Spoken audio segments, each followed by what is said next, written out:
you start looking at that time and you realize that time is worth, like if you're standing around, like let's say it takes you a second to move from one position to the other, that's 5 Charlies.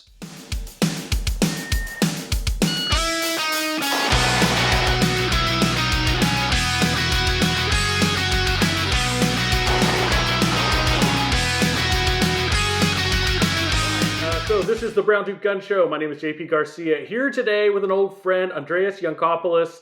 Thank you, Andreas, for joining us again. I think it's been a year since you've been on the show. It's been a minute, yes, but good to be back and to catch up. Yeah, for sure. And you've got upgraded equipment. You sound real nice. And I just appreciate you taking time to always spend time with me today. So a couple of things we're going to talk about today. I think we want to just catch up on training. What we were talking about actually before we started the recording is the PSTG summit is happening, October 10th weekend, right? Yes. Same weekend as Area 4. Same weekend as Area 4. There's an area match every I'll weekend have to that make a month, choice though. there on Something's going to get I go to, though. Yeah, something's going to take that it. Get overwritten. Yeah, well, and Area 6 is staff reset the weekend before, I believe. So that's clearly the one to shoot. Yeah, I think so. For those watching, I will be helping out on the financial end of the Area 4 stuff, but I just may not shoot it. So, but anyway, so yes, if you are a PSTG member or you're thinking about becoming a PSTG member, you may want to mark down that date. Central Arkansas? Centerton, Arkansas. It's right near Bentonville. It's the northwest corner of the state. Beautiful area. If you've never been there, beautiful area. Well, and for me, it's pretty close. So that's good. So perfect. So there's that. But we were talking about the PSTG summit. That's for those who don't know, that's where Andreas and I met many years ago. And usually when we get together, we talk about training. So Andreas, what's going on in your training world these days? The big thing. I've been training with a buddy for quite a while, and for a lot of it, we did the usual, like set up some drills, shoot drills. And what we started doing maybe 2-3 months ago is we would set up a couple drill. We got this from Eric Graffel, like the shoot every drill once. Oh, did you take his class? I did not, no. Okay. We have friends who have, and one of my buddies is in his online coaching program. Oh, nice. Okay. And so what we started fiddling around with is we would set up drills that were like mini stages. Okay. And we would put up a bunch of targets, put up a couple barrels, or maybe a wall section or two, and some steel.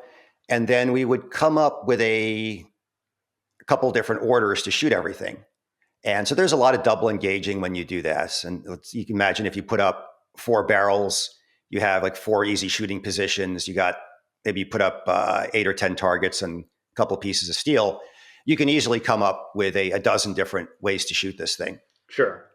And initially we were tracking these on like the white side of a USPSA target. So you just flip it over onto the no-shoot side, get a Sharpie, and then you just track points in time and hit factor. And then I would just on my calculator app would kind of track match points, and we'd see who won at the end of the day. And this got to be really interesting because as you change around the style of the stage, so you have like a lot of running, a lot of partials, unloaded starts that drive the hit factor down, and then you set up something where it's a lot of up close shooting. So all the targets are close. You're shooting pretty big arrays, and it drives the hit factor up.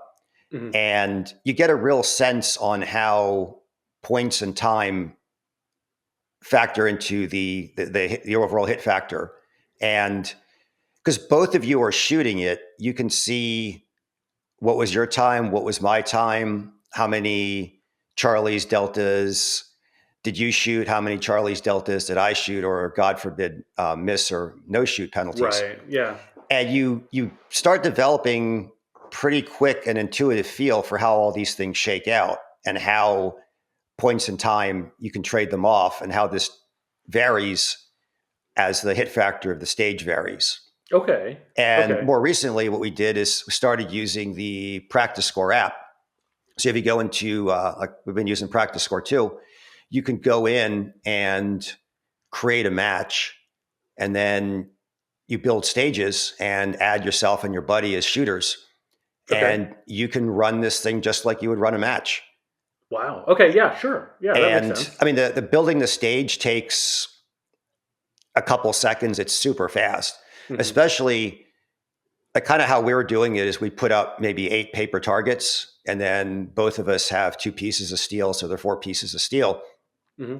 And there ends up being a lot of double engaging. Okay. So you just put in 8 paper, and then you just a bunch of the targets. Like if you have 4 of those targets, you're going to double engage. You put in 8 paper targets, and then on 4 of them, you put in 4 hits per. Sure. Yeah. And then you just count how many times you're shooting the steel, and you have that many steel. So it Makes moves sense. pretty quick.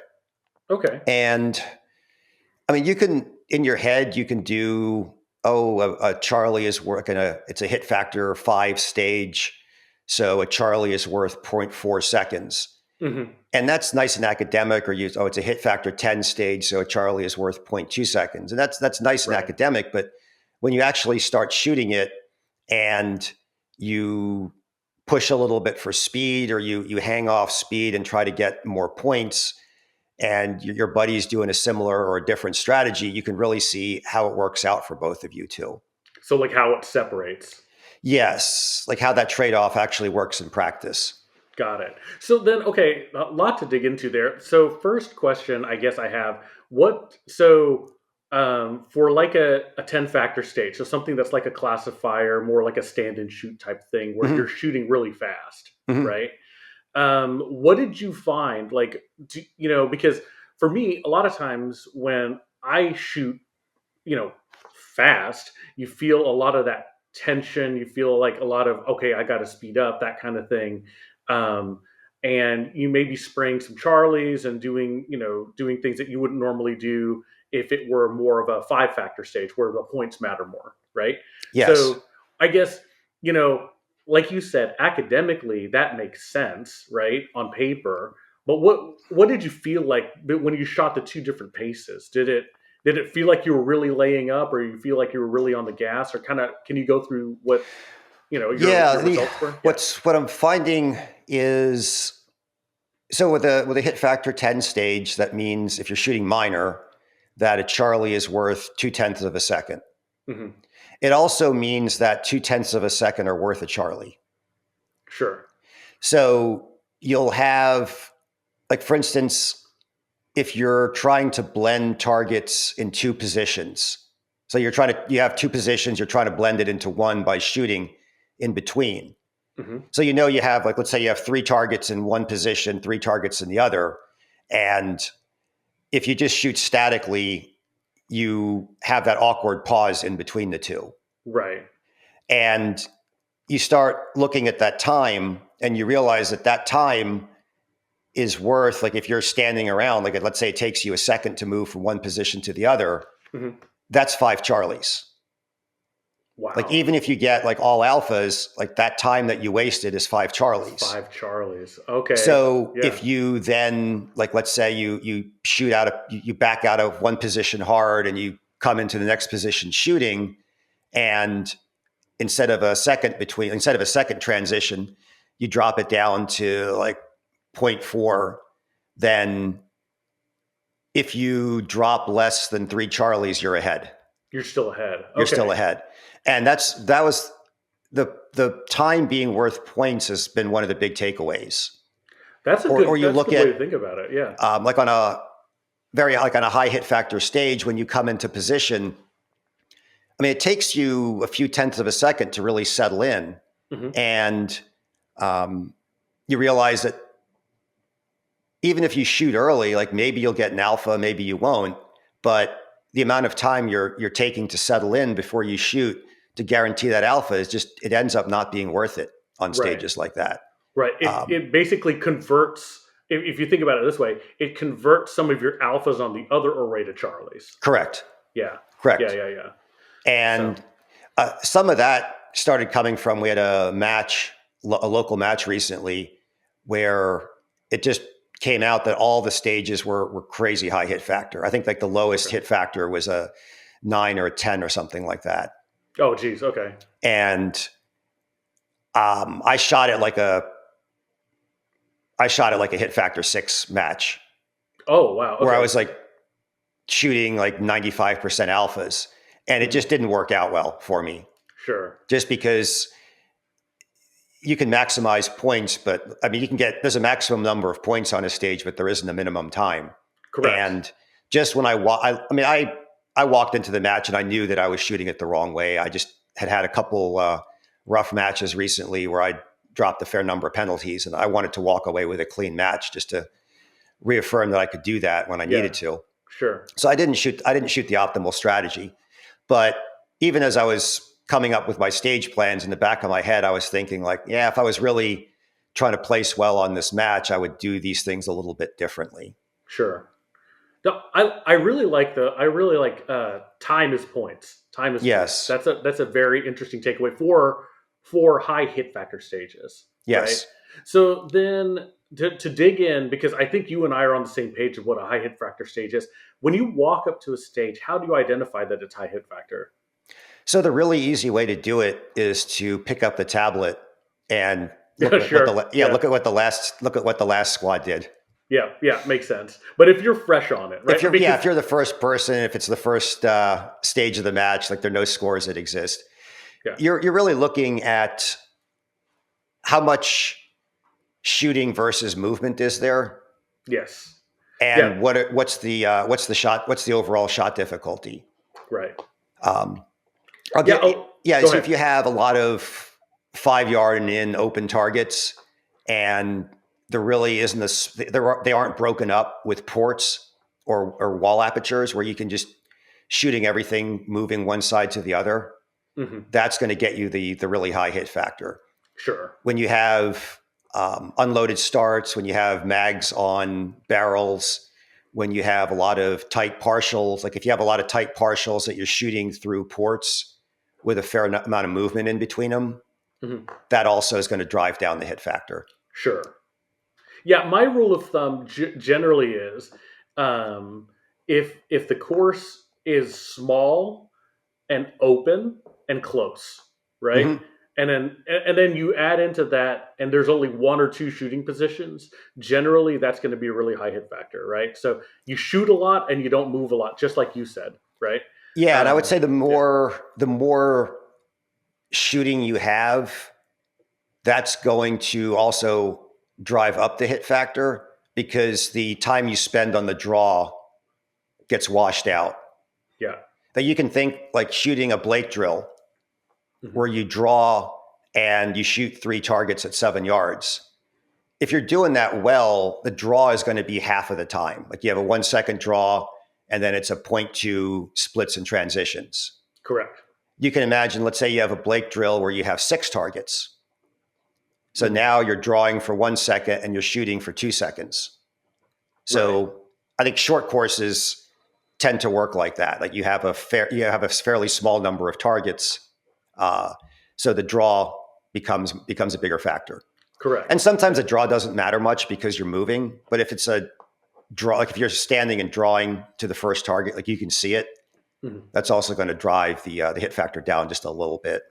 Sure.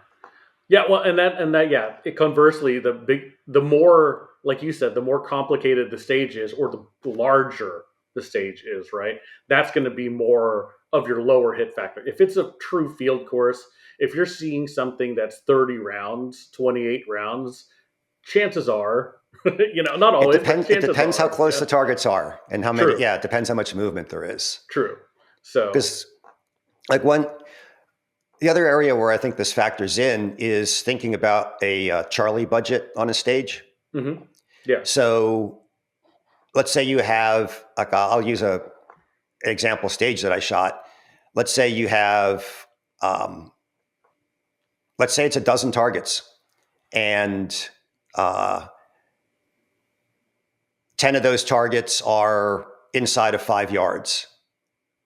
And like on one of the stages we shot, like all the targets were really close, but there were 3 targets that were out like 15, 17 yards, something like that.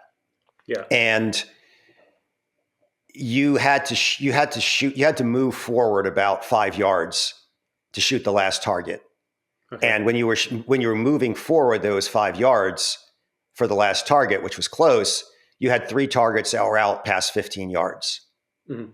So because the stage hit factor was so high, the optimal strategy was to shoot those targets moving forward.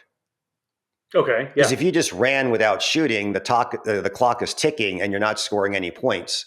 Right. And it ends up that if you run forward and shoot all alphas, you are in the hole compared to if you just move forward and you alpha Charlie or you 2 Charlie those targets. And that's again going back to the earlier point. That's where time converts into Time is Charlies. point. Yeah.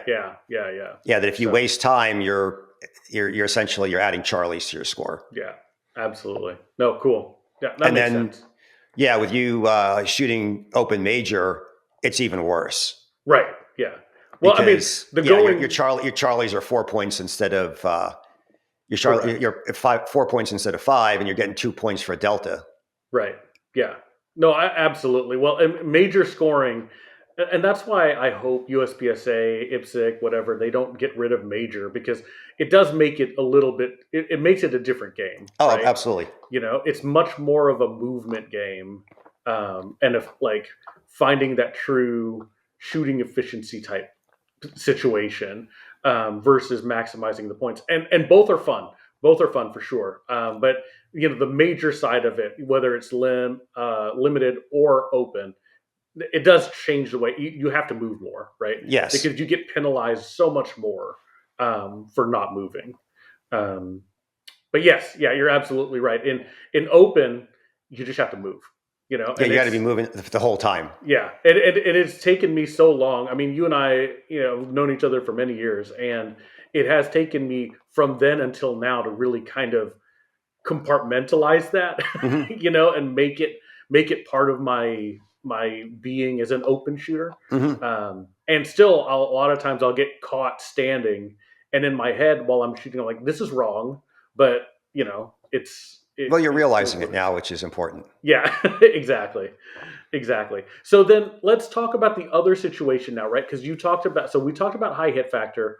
What about the low hit factor stuff, right? So I imagine that it's opposite, but it'd be interesting to hear about your perspective of how it felt, what the feel is, you know, pushing it on a large field course, right? Or I'm sorry, more of a low hit factor course versus you know, kind of really trying to nail your points there.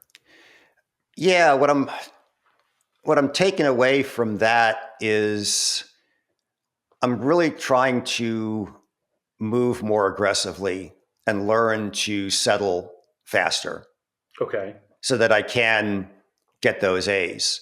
Hmm. And then also thinking about how you can still drop some Charlies to Sure. save time. Like somewhere in there, you're going to, if you try to shoot all alphas, it's usually not going to work. Like you're usually Correct. going to have some Charlies that are going to sneak in there. So I also think about where are there some examples on targets that I could take some risks on and try to pick up some speed. Hmm. So if like let's say the positioning forces you to shoot a lot of the targets static, but then Right. there are maybe 2 or 3 targets that are out in the open. There, it's like, yeah, maybe I'm going to shoot those moving and accept a little bit of risk, Sure. because I think what's happening when you move, your wobble zone on the target becomes bigger, Correct. Yeah. and it's still going to be, if you're looking in the right place, it's still going to be centered on the alpha. So it's not like you're going to guarantee Charlies. Like you have this area that your dot's bouncing around, and you can think of it as that's forming like a circle or an ellipse or something. And if you just throw 2 darts at random in there, I mean, it might work out for you. Right.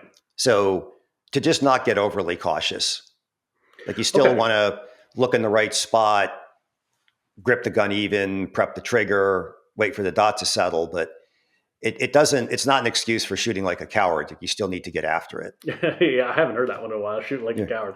Yeah, no, you're right. So I think so really still being not, or I'm sorry, still not being overly cautious, even when the hit factor is low, trying to find some of those, set up targets or those exit targets or entry targets where you can actually move out on some of those is still important, even when you're shooting low hit factor. And also, what I'll say is you're shooting a high cap division. Mm-hmm. You have makeup rounds on tap. Yeah. So in the back of your head, like let's say you're going to try to get some targets on the move, or you're going to try to shoot some steel early coming into position. Just realize you might, like in the back in your mental rehearsal, have in mind that if you're not seeing what you want, to immediately send another shot. Sure. And I'd say this is another big difference between stages that are high and low hit factor, is that in lower hit factor stages, it makes sense to make up. Well, in minor scoring, it can still make sense to make up Charlies. Yes. You think about like a hit factor 5 or 6 stage, a Charlie's worth like 0.4, like 0.3 some seconds. And you can make that up. Sure. Like that's something like that's within your ability to just call and immediately, like if you're still on the target, you can immediately just send another one. Like I've looked at splits, or I've looked at my splits on makeups, and a lot of times it's down like the point, like 0.3-ish. Sure. If I'm really dialed in. So you can, particularly like sometimes if it's like a bad Charlie, like maybe that's a delta, so you're going to make that up. Sure. And that's yeah. But if you to me, it's like if you transitioned off already, then you're not. You never come back for that. If you're not going to, unless it's a miss, you don't come back for it. Correct. Yeah. And that also plays into if you're shooting very high hit factor stages. What I'm realizing there is just how much that rewards vision speed, just being able to get your eyes to the center of the next target extremely fast, and how it rewards your index, that the dot shows up immediately where you're looking and that you don't have to clean things up. Yeah. Because like on a lower hit factor stage, it's not as punishing on time if you have to clean up your dot a little bit to get the A. Like if it's taking you this could be down tenths of a second or less to do the cleanup, right? And that's not as bad on a low hit factor stage. But when you start getting on a high hit factor stage, particularly major scoring, that's going to kill you. I mean, taking a tenth here and there to clean up the dot, that's going to be murder. Yeah, no, and it's almost that when the hit factor gets up, it's like the dot stops and you pull the trigger like that. You're going to get what you get. Correct. And that's just something to work on in practice, is just when the dot stops, it better be right where you're looking, even if you're moving, even if you're torqued up. Yeah. Well, I mean, and that's a lot of, at least what I've learned from open is that I guess I'll generalize where in major power factor, where speed matters a little bit more, you kind of tip your hat to speed, a lot of the game is learning how to index your body properly and kind of just trust that, okay, my training is there. I know that if I were standing still, that this would be 2 alpha. If I get my index right. So for example, if I'm pointing my shoulders to the target, right, and I'm indexed properly, even if I see just the edge of my optic or something like that, then I'm sending it. If it's 5 yards and in, if I have eyes on the A zone, it kind of really, in a sense, doesn't matter where, if I see my dot all the way, because it's like, I know from training that my index is going to have it there. Right. And, it's like, okay, shoulder, and my eyes are on the A dot or on the A zone, then chances are it's going to be 2 alpha or alpha Charlie in a certain distance. Now, it doesn't work for me. It doesn't work past maybe say 12 yards, where it starts to get further, especially if you have the targets that are further away, where you can't just wax the targets. But I feel like in training, you're absolutely right. If you get to work on that index, because there are lots of times when we see field courses where, where if you're pausing, you're losing, Yeah. So yeah, that makes sense. I think also when you when you shoot as fast as you can, I mean, you're really moving the gun as aggressively as you can between targets. You're just looking and firing as soon as the dot stops or as soon as the gun stops, because you're not queuing off the dot at that pace. Right. Is checking what is your index actually doing. And what I found for myself is when I first was setting up stages that were deliberately 12 plus hit factor like that, is that my index was not there at that speed, and I had the gun tilted up a little bit, and really? I was sending shots over top of the targets the first couple wow. runs. And So it took me a little bit to realize, like, hey, I'm not I thought my index was decent, but that was all based at shooting using my vision to confirm the dot. And when I just confirmed the dot, like, hey, when I confirmed the aiming with the gun being in front of me, that wasn't the case. Like, the dot was actually just out of the top of the window. Interesting. So that's taken me a little bit of time to start building my index at that speed. Like the up close warp speed shooting, the index just wasn't there. And when I got out, it was fine, like 3 yards, but when I got to like 5 yards, 7 yards, I was putting shots over the top of the target. See, that's interesting, because I always found that when my index is off, I'm always under. I shoot low. You have a gas pedal, right? Yeah. So that may have something to do with it. Well, I always thought that I'm just looking on, like, I'm using the optic as the front sight, in a sense, Yeah, it's like a giant ghost ring. Yeah, exactly. Yeah, and I think that's how I'm doing it. So it's interesting that you're going high. Do you think that maybe because your index is still iron sight? It's just it's the angle that my wrist is at. Like, my natural wrist angle is there, is what I've noticed. Okay. Is I have to, what I'm finding with my 2011 is that it's not as much of a forward push as with a Glock, but I got to roll my wrist a little bit forward. So I'm getting a sense on what that feels like. Like, how do my wrists, how does the set in my wrists feel when I have the gun pointed straight, not slightly up? Well, I've told our guys a lot of times that, when I was shooting production eons ago, right, I was shooting a 34, and I loved the 34. It was great. I love, the ergonomics were super because I like the wrists rolling forward with the Glock, right? The issue that I have with it is that I had so many reps with it back then that when I put a different gun in my hand, I would always dive the dot, or dive the sights because I'd roll my wrists forward. So, going back and forth between a Glock platform specifically and anything else, in my opinion, it's really, really tough because it is a very different type of ergonomic. And you guys can do it for sure, but it's just something to be aware of. It takes conscious practice, yeah, and it's still going to take doing a couple draws in the safe area. Yeah. Just to change your brain over, like, oh, yeah, we're shooting the Glock grip angle today. Exactly. So speaking of, so tell me about your Lim Ops gun then. So you mentioned you're shooting a 2011 now. What do you have going on with that? Yeah, originally I bought a Prodigy to mess with. And I started, like, it didn't work well out of the box. And I replaced the fire control and a couple other parts, and I couldn't get the gun to run reliably. And I ended up selling it to a buddy who already had one and knew how to make them run. And I picked up a Staccato XL, and I'm about 15,000 rounds on it now. And it hasn't had the gun hasn't made a single mistake. I mean, I've had primers that didn't pop, which I blame on me. I have these cheap hard primers that I got during COVID that I'm still working my way through. Oh, gotcha. Yeah. And then I had one failure because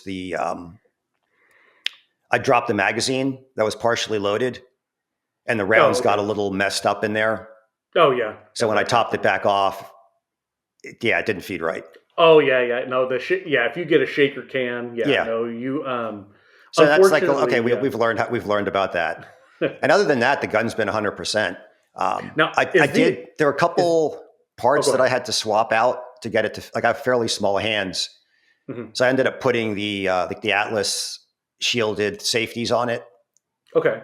and then a short red dirt trigger, and Okay. then Yeah. I ended up swapping out the grip module. There's the Icarus Precision makes an aluminum one that Okay. when you measure it, it's the same width, but I can reach the controls a lot more easily. So maybe it's shaped a Sure. little differently. Yeah. And then I have an Yeah. extended magazine release on it. Okay. Which mag release do you go with? I think it's a Dawson Dawson. Yeah. tapped. It's their IDPA length tapped, and then I got a button from Brazos that screws on there. Got it. You are And totally 2011. Like it's like a Frankenstein of parts.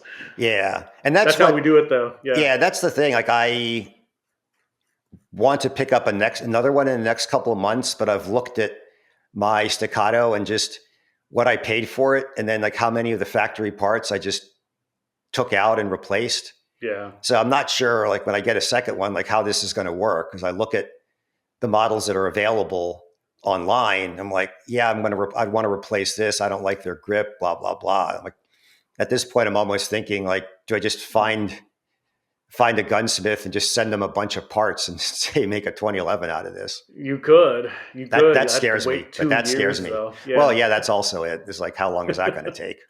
Yeah.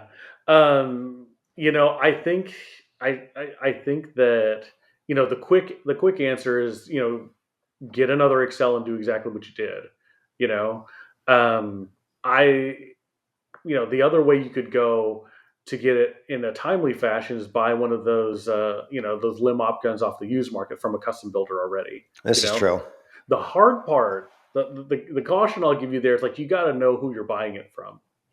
Because I can at least tell you from like my experience with Infinity Mhm. is that they're super good about standing behind their product and all of that stuff for sure until somebody else has tinkered with the gun, you know. And if somebody else has tinkered with the gun, they're like, hey, that's if they recut something or they put AccuRails on it or whatever, like that's Oh not yeah, our gun forget it. anymore. You know what I mean? So, I mean, internals and stuff like that, that's easy. That's you can grab internals and replace or whatever, right? But, Mhm. some people, I guess what I'm getting at is you never know when somebody's taking a Dremel to the gun, So, the caution is just know who you're buying it from, I guess. But Yes. there would be good options because I do know that there are a lot of folks who are, who got into limb ops that have done the dance, right? They've done the custom, they've done they've gone both sides, right? They've gone the full custom and they've gone the prodigy route and kind of somewhere in between. And it it's interesting that not everybody lands on one thing, right? You would expect that, like in open, for example, nobody shoots or very, very rarely do you find somebody who shoots like a factory produced open gun. Usually it is something that has been tinkered with some gunsmith somewhere, Mhm. right? And that's kind of the same thing for limited that you find, right? But limited optics, it hasn't really shaken out yet, so you can find it all over the place. Um, but I think, yeah, I mean, price wise, I mean, price wise, you're probably already in that custom gun range, at least a used custom gun. Um, I mean, the new ones are like nuts. Yeah, and But that's also something I don't know about, or that I don't know enough about 2011s yet. Is that when you're buying something from a custom builder, are they fundamentally doing anything different than a Staccato, or maybe go moving um, up from there like an Atlas or an MPA? Like, is it I, just? I mean, when you have somebody who's hand lapping rails and barrel lugs, like, does that actually make a difference in how the gun's going to run, or is that just something it feels a little bit more boutique when you're handling it at the safe table? well, so I would kind of separate, like there's two, like they're kind of two categories. Well, I shouldn't say that. This is my thought of 2011s, right? Um, So you have your Atlases, Staccatos, MPAs. Those are going to be your factory built guns, right? That Hmm. are just, I mean, it's like back in the old days. I would just say it's like buying an STI, right? Um, that they're going to be out of the box. They're probably going to run. You know, you may not like the trigger, you may not like the safeties, you may not like the stuff, but they're going to run, Hmm. right? And then it's kind of on you to bolt on what you want, right? Um, the two builders that I can speak to specifically are Eddie Garcia, EMG, and Infinity, right? So Hmm. Brandon Strayer. And, you know, and I kind of put those two even like I'd split those, right? Because um, EMG, Eddie Garcia, he doesn't make his own parts, right? So he'll get oversized stuff, and that's where you're talking about hand lapping, fitting, and all of that stuff. Hmm. And he's, my opinion, he's the king of that, taking parts that exist in the market and putting them together to a gun that just runs. Yeah. That to me, it's I would put it, and I don't mean this as a slight because people might think that, but it's like I would put it Glock level reliability you know, where it just the thing runs. That's You know what I Glock mean? level reliability is not an insult, man. That's good. No, I know, but when you start to talk about 2011s and Yeah. people are like, oh, it's just like a Glock. It's like no, I've sent mixed messages to people the Yeah. wrong way like that. It's like no, you want it to be Glock level where you just pick it up and it runs and you don't have to think about it. You know what I mean? Yeah. And Brandon Strayer at Infinity, in my opinion, also gets there, but he has the cheat code on parts because he makes his own parts, Yes. right? So actually price is about the same, weight I would say is about the same. Hmm. Like the wait time on getting a gun. But you take those two, the price versus getting versus getting a factory gun like an Atlas or an STI, or sorry, a Staccato. I mean, there is a price gap. There's You a know what pretty I big mean? price gap. Yeah. It is, yeah. And so, and I think that the sweet spot for a lot of folks is going to be finding one of those on the used market. Um, so that said, I would say finding like an Infinity Limops gun used Hmm. will be air quotes easier because it seems that the Infinity community, they like to buy guns. So they'll get another limited optics gun in a year or two, and then their old one will go on the market. Okay. Yeah, that's something I Versus, hadn't yeah, considered. yeah, versus like an EMG, like people who have Eddie's guns, they hold on to them. You know, um, that didn't really answer your question on like how much better are they. Um, I would just say that if for Infinity and Eddie, I would say they are better. Because they run, and to me, it's that like, what you pay for is the fact that you can pick up the gun and it's just going to run. Now, with a caveat, if you start to tinker with it outside of what they've done or their recommendations, then it's Hmm. like your mileage will vary for sure. You know, because I do know of some guys who will get these guns and they'll immediately take out the recoil spring and start cutting coils, and they'll start doing all kinds of other weird things to try to make it cycle faster or better or however they want it to cycle. And then it's like, okay, well then it's not as reliable. Yeah, and So that's the part I don't know about, and that I'm really wanting to learn about is just what is it that makes the one gun reliable versus another? Like why? What makes a um, 2011 reliable versus a Jam-O-Matic? Because I've seen people show up at matches with 2011s that they put together, and they can't mhm, make it through a stage without yeah. some sort of problem. And I'm like, what is actually going on inside the gun? Like that's something I'm really curious about. So I've talked to Eddie about this a lot, Eddie Garcia, and he is really big on the timing of the gun, right? So when the barrel drops out of battery Hmm. and the slide cycles and coming back and coming forward, picking back up the barrel and doing getting all into position properly, right? Hmm. Um, he is super focused on the timing of his guns, right? And he says that and I'm putting words in his mouth. I'll have to have him come on and talk about it a little bit more. But that the timing is really what matters in the 2011. And if you start monkeying with your spring tensions and the spring length and stuff, when people start cutting coils, they start doing weird things, then it messes with the timing of the gun. Then there's also, the fitting certain parts in certain ways also plays into the timing of the gun. So, and the reason why timing is so important is because if the timing is off, if the barrel kind of drops when it's not supposed to, or comes back into battery too early, then then the slide is going to eat up part of the barrel in a way that wears it. Essentially, it doesn't wear properly. And then if it doesn't wear properly, then it doesn't fit properly. And then you lose accuracy, or it just chunks and it doesn't cycle properly. Those kinds of things, right? So a lot of times when you see folks who have, and this is even including some builders who really make pretty looking guns, but they just don't run. Well, he says that the reason why they don't run is because they're not timed properly. And Okay. it's much more about the timing of the whole, the barrel dropping out, slide going back, slide coming forward, and barrel locking up properly. It's much more about that than it is anything else. It's like, if you can get that right, then the gun will run.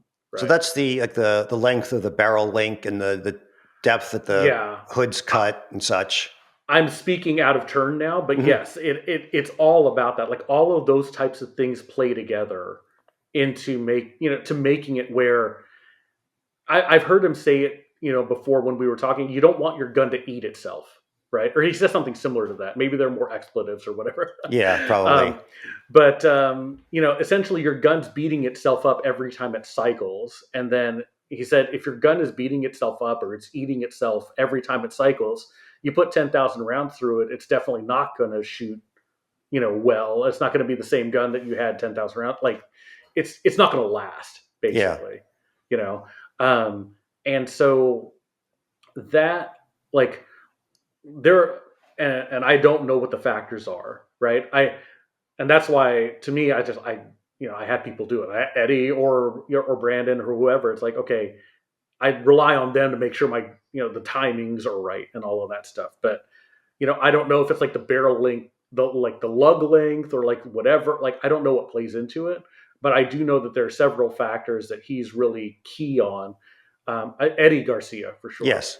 Because I know that even, like, because we've talked about, like, why don't you do certain slide cuts or certain slide this or whatever. He said, oh, well, I can't, I can only do so much with the stuff that I have because I don't make the parts, that I'm not going to sacrifice the reliability and the timing of the gun to make it look pretty, So, so there's even stuff like the slide weight makes, a difference in all of that. So, that's a good point. I've talked to him a lot about being on the show. Maybe I'll have him come on here and do like a deep dive on, what makes a 2011 reliable or not. Right. So, but I do know that it's that, right? It's not, springs, fit, all of that stuff, slide weight, those types of things. And then also, of course, the ammo that you use, right? So, he'll give you a recipe for his guns. I know Infinity, they give you a recipe for their guns, so they tailor it specific to, okay, this gun runs this ammo and this whatever. Yeah, this bullet profile loaded to this length. Correct. And these are the recoil springs you use. These are the main springs you use. These are the hammer springs you use, right? That kind of stuff. Yeah. So to that level, that's how specific and prescriptive they are about what they do. Which a lot of people don't like, right? Because they want to be able to tinker and change around stuff, which is fine. But I would then say to those folks, then you may want to stick around in the Atlas, MPAs, Staccato world, because their tolerances are wider and you can mess around with stuff more, So yeah, that's something I was thinking, is that I remember when you talking about Infinities and how you're sending those guns back to them to get worked on. Yeah. And I'm thinking, I'm thinking about, like, back in the 1990s, early 2000s, you could go to an auto parts store and buy the shop manual for your car. Oh, sure. Yeah, and you could do pretty much everything in your garage. And that's not really the case anymore. Sure. And well, it's like, do you want a 2011 that's like a 90s car that you can wrench on yourself with just a couple of tools, or do you want a 2011 where you just better send it back to the manufacturer because otherwise things are going to go badly? Sure. Well, and maybe I'm thinking about this wrong, but I would, and I'm not trying to slight the other builders here. So this is how I would think about it, right? So if you liken it to cars, then I would say that buying an STI is like buying one of those new Corvettes, right? Those hot, like, rear engine Corvettes that, they're really nice. They're super fast, and they're, but these are Corvette, like, it's still a Corvette. You can still buy parts from Edelbrock. You can put a supercharger on it. You can probably do it yourself at home or with some assistance with some local people and get it to run and get it to go as fast as you want it to go, right? Buying something from, Infinity or Eddie is more like buying like a Lambo, right? Where it's, you can try to put a supercharger on it if you want, but you paid so much money for it that you'd rather just send it to the people. Yeah. Hey, make this faster, right? It's kind of one of those situations where, it's really like, I paid so much for this gun that I don't want to have them not work on it later, in a sense. Okay. Because clearly, yeah, of course, all 2011s by and large run the same. They all have the same parts, but going back to the cost equation, it's like, when you're paying what you're paying for an Infinity or like an Eddie gun, you're not going to take that chance. Exactly. Right. It's like, yeah, why you're paying the money for an expert to do it? Why do you think that you can do it better than them? Correct. So, and I think that's more of the mentality. It's just like, it cost me a lot less to send it to them in my head than it is to, like, okay, if I tried to do something stupid or if I do something and it's stupid and I screw it up and then I try to send it back to them later, like, well, we're not going to touch it because of XYZ. Yeah. Now, frankly, I've never had that happen. I'm just being completely transparent, but you also haven't dremeled your frames. Correct. I haven't accurailed it. I haven't done anything crazy like that. Right. There are limits. Yeah. So I will take the limit that I'll take is I'll put my comp in a blast cage, and I'll baking soda blast the comp clean. Okay. But that's the level that I'll go with my gun.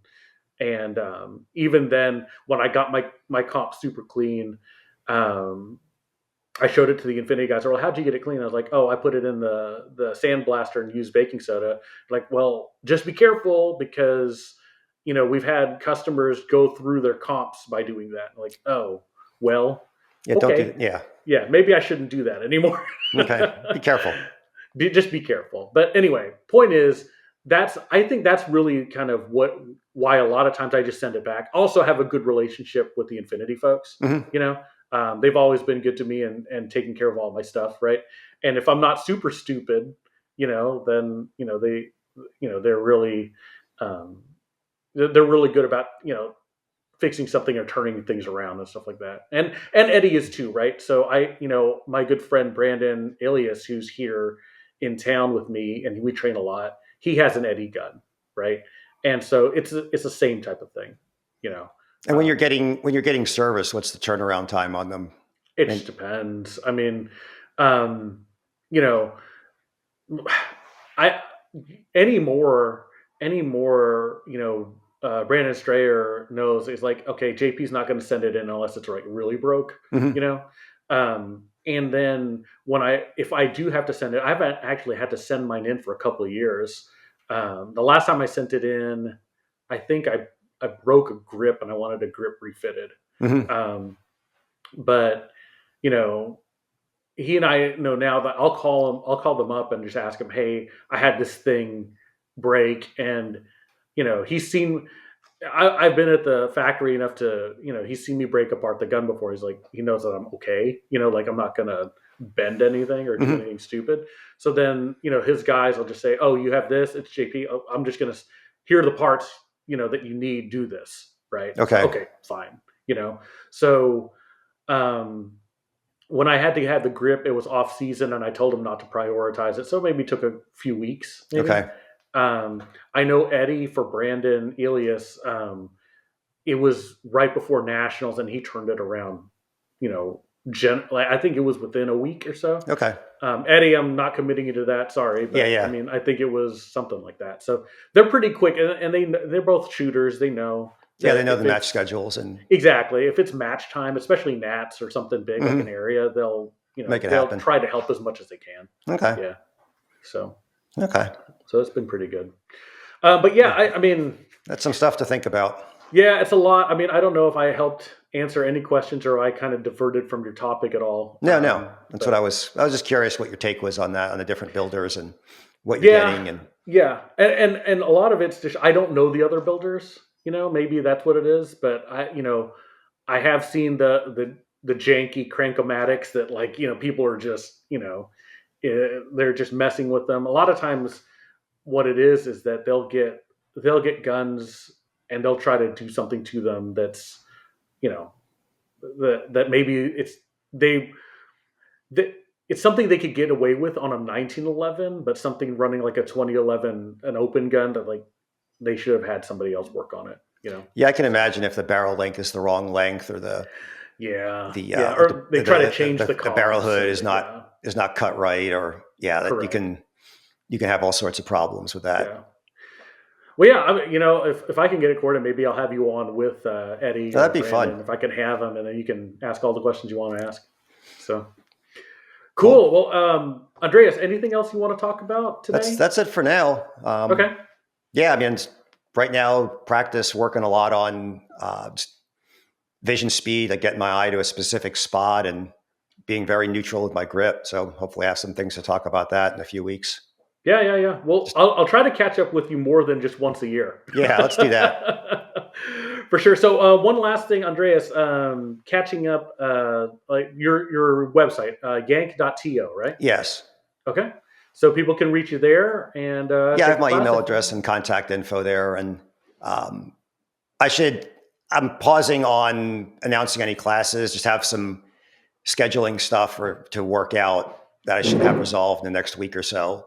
Cool. And then just vacation and a couple other things, and I'll start getting some more classes for April, May, June on the calendar. Awesome. Well, hey, Andreas, thank you again, as Absolutely. always, for your time. Always good talking to you. Thanks, everybody.